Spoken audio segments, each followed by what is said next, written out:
Hello future doctor, मैं लेवेंद्र कुमार साहू आप सबके लिए फिर से नए नोटिफिकेशन के साथ आया हूं। जैसे कि हम सबको बेसब्री से इंतजार था छत्तीसगढ़ की राउंड 2 के काउंसलिंग प्रोसेस का। अधिकतर स्टेट की राउंड 2 स्टार्ट हो चुकी थी, एमसीसी की भी स्टार्ट हो चुकी थी, लेकिन फिर से एक्सटेंड कर दिया गया था डेट। लेकिन बेसब्री से इंतजार था छत्तीसगढ़ का, क्योंकि एक भी कोई भी नोटिफिकेशन नहीं आ रहा था। सबसे बड़ा नोटिफिकेशन यहाँ पे आया है काउंसलिंग प्रोसेस को लेकर, जिसके लिए शेड्यूल जारी कर दिए हैं। साथ ही साथ दो और नोटिफिकेशन जारी कर दिए हैं सीजीडीएमई के माध्यम से, जिसमें बात किया गया है सीट मैट्रिक्स के बारे में, कौन से कॉलेज में कितनी सीटें बची है, कौन से कैटेगरी के हिसाब से, वो यहाँ पे जारी किया गया है। साथ ही साथ हमारे जो छत्तीसगढ़ में पहले 5 प्राइवेट मेडिकल कॉलेज था, 2025 में 4 प्राइवेट मेडिकल कॉलेज कर दिए गए थे, 4 प्राइवेट मेडिकल कॉलेज, एक मेडिकल कॉलेज जो कि रावतपुर सरकार को 0 ईयर घोषित कर दिया गया था, जिसके कारण बहुत बड़ा झटका यहाँ पे लगा था। 150 सीट 150 सीट यहाँ पे कम हो गई थी। लेकिन फिर से छत्तीसगढ़ में सीटें बढ़ गई है। जी हाँ, लगभग 200 के आसपास सीटें बढ़ी है। 50 सीटें अपने अभिषेक मिश्रा में, 50 सीटें शंकराचार्य में और 100 सीटें श्री बालाजी मेडिकल कॉलेज में बढ़ी हुई है। यानी कि 150 सीटें कम होने के साथ साथ 200 सीटें यहाँ पे बढ़ के सामने आई है। तो ये बेस्ट अपॉर्चुनिटी है हमारे यहाँ के कैंडिडेट के लिए, कोई भी यहाँ पे एडमिशन लेना चाहता है उन सभी के लिए। जहाँ पे काउंसलिंग शेड्यूल की अगर हम बात करें, जो कि न्यू रजिस्ट्रेशन और चॉइस फिलिंग के लिए, आप स्क्रीन पे देख पा रहे होंगे हर एक चीज। जहाँ पे न्यू रजिस्ट्रेशन और चॉइस फिलिंग जो कि 13 सितंबर से लेकर के 17 सितंबर तक आपका चलने वाला है, जो कि जिसमें रजिस्ट्रेशन और फीस पेमेंट का प्रोसेस होगा। 18 सितंबर तक आप चॉइस फिलिंग और चॉइस लॉकिंग का प्रोसेस कर सकते हैं।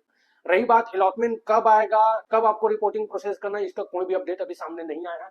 हालांकि हम अंदाजा लगा सकते हैं कि अगर काउंसलिंग में फिर से डिले नहीं होती है, एक्सटेंड नहीं होता है, तो 22 सितंबर तक आपका अलॉटमेंट आ जाएगा। साथ ही साथ अगर हम बात करें ज्वाइनिंग प्रोसेस की, तो लगभग 5 से 6 दिन का आपको ज्वाइनिंग प्रोसेस दिया जाएगा, यानी कि इसी मंथ के 27-28 तारीख तक आपका रिपोर्टिंग का प्रोसेस आ जाएगा। अब बात करते हैं इंपॉर्टेंट नोट्स, इंपॉर्टेंट टॉपिक के ऊपर, जहां पे आप ये देख सकते हैं यहाँ पे क्लियरली मेंशन किया गया है। अगर आपका प्रथम चरण में आपको प्रवेश मिला है, तो आप अपग्रेड हेतु लॉगिन करके आप अपनी सहमति देना अनिवार्य होगा। यानी कि आपको लॉगिन करके आपको अगर अपग्रेड करना है, तो यहाँ पे अपग्रेड का ऑप्शन आपको डालना होगा। उसके बाद ही आप राउंड 2 के लिए संस्था का चयन कर सकेंगे। इसी प्रकार यहाँ पे दूसरे नंबर पे देख सकते हैं, अगर आपका छत्तीसगढ़ चिकित्सा, दंत चिकित्सा, भौतिक चिकित्सा यानी कि फिजियोथेरेपी में अगर आप स्नातक प्रवेश के हिसाब से 2025 के जो नियम है उसके अनुसार अगर हम देखें, तो जो अभ्यर्थी काउंसलिंग हेतु अपात्र है, उन्हें काउंसलिंग के आगामी चरणों में पंजीयन कराने हेतु अनुमति नहीं दी जाएगी। जैसे अपात्र के बाद कह सके हैं, तो जिन्होंने रजिस्ट्रेशन किया था कुछ डॉक्यूमेंट के कारण से वो रिजेक्ट कर दिए गए हैं, या और भी तरह तरह के जो भी उनको अपात्र घोषित किया गया होगा, वो लोग यहाँ पे सबमिट नहीं कर सकते हैं। साथ ही साथ पूर्व से जो बच्चे पहले से ही रजिस्ट्रेशन करके रखे हैं, संस्था का चयन करके रखे हैं, वो अगर उनको कॉलेजेस नहीं मिला है, तो वो जो संस्था चयन है, चॉइस फिलिंग है, वो 0 हो जाएगा। आपको फिर से राउंड 2 के लिए यहाँ पे चॉइस फिलिंग करना पड़ेगा। अगर आप चॉइस फिलिंग नहीं करते हैं, तो आपको कॉलेजेस नहीं मिल पाएंगे, आवंटन नहीं होगा, अलॉट नहीं होगा। इसी प्रकार अगर हम बात करें, जो अगर आपने पहले से ही रजिस्ट्रेशन करके रखे हैं, लेकिन सिर्फ गवर्नमेंट कॉलेज के लिए आपने रजिस्ट्रेशन किए थे, जिसमें आपने गवर्नमेंट कॉलेज की सिक्योरिटी अमाउंट पेमेंट किए थे मेडिकल में, और अगर आप उस गवर्नमेंट कॉलेज में नहीं मिल पा रहा है, आपको समझ में आ गया कि गवर्नमेंट नहीं मिलेगा और प्राइवेट की तरफ जाना चाहते हैं, तो ये भी एक अच्छा मौका यहाँ पे दिया है। पहले ऐसा नहीं होता था। अब यहाँ पे आप जो गवर्नमेंट को सिलेक्शन करने के बाद आप प्राइवेट में भी सिलेक्ट कर सकते हैं, और जो प्राइवेट और गवर्नमेंट की जो सिक्योरिटी अमाउंट है, उसमें जो डिफरेंट अमाउंट आपके लिए आएगा, वो आपको पेमेंट करना पड़ेगा। ये पहले नहीं होता था, इस बार हुआ है, बहुत अच्छी बात है इस बार।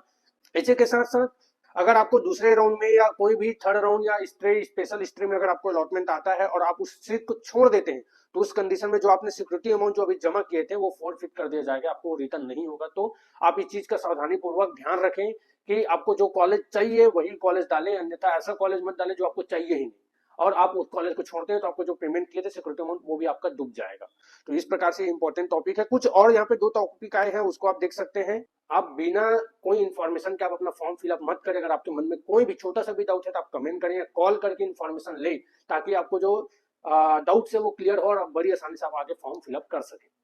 अब बात करते हैं ऐसे कैंडिडेट जिनका 144 जनरल और 113 आपका ओबीसी से लेकर के 350 तक का अगर आपका मार्क्स है, जहाँ पे अधिकतर प्राइवेट मेडिकल कॉलेज में किसी भी स्टेट की अगर हम बात करें, जहाँ पे 350 तक ही मिनिमम कटअप गई है, एक दो स्टेट में जो कि कम कटअप गया है वो अलग बात है। अगर आपका एनआरआई का बजट नहीं है और आप एडमिशन चाहते हैं स्टेट कोटा या मैनेजमेंट कोटा के थ्रू, तो आपके पास क्या ऑप्शन है? आपके पास एक बेहतरीन ऑप्शन है, राउंड 2 में आप पार्टिसिपेट करें। छत्तीसगढ़ में नहीं तो फिर अलग अलग स्टेट में, काफी सारे स्टेट है जहाँ पे 144 तक में भी अलॉटमेंट आया, 113-15 तक में भी अलॉटमेंट आया, तो आप ऐसा ना करें कि आपको छत्तीसगढ़ ही चाहिए। अगर आपको पढ़ना ही है, साल बचा है, तो आप स्टेट बैरियर को हटाएं, एक स्टेट से दूसरे स्टेट जाएं और पढ़ाई करें।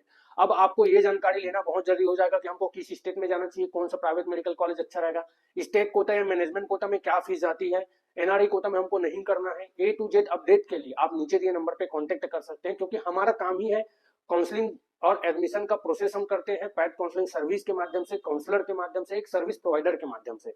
तो हम आपको ए टू जेड सर्विस प्रोवाइड करेंगे, साथ ही साथ हर एक अपडेट हम आपको प्रोवाइड करेंगे। तो नीचे दिए नंबर पे आप कांटेक्ट करके ए टू जेड अपडेट आप ले सकते हैं। आगामी वीडियो में, अगले वीडियो में हम बात करेंगे गवर्नमेंट में कितनी सीटें हैं, कौन से गवर्नमेंट कॉलेज में कैटेगरी वाइज कितनी सीटें हैं, प्राइवेटों में कितनी सीटें हैं, मैनेजमेंट की कितनी सीटें हैं, एनआरआई की कितनी सीटें हैं, ए टू जेड के बारे में डिस्कस करेंगे। साथ ही साथ एक्सपेक्ट कट ऑफ क्या हो सकती है गवर्नमेंट के लिए प्लस प्राइवेट के लिए, इसके लिए भी हम एक नया वीडियो लेके आएंगे। लेकिन उसके लिए आपको ये जो अभी का हमारा वीडियो, इसमें अच्छा सा रिस्पॉन्स अगर आप आता है तो 100% हम वीडियो लेके आएंगे। इसलिए आप इस वीडियो को इन तक देखे हैं, अच्छी बात है। और अपने फ्रेंड सर्कल में शेयर करें, लाइक करें, कोई भी डाउट हो तो कमेंट करें। अभी के लिए इतना ही, चैनल को सब्सक्राइब करके रखें क्योंकि इंपॉर्टेंट वीडियो अभी आना बाकी।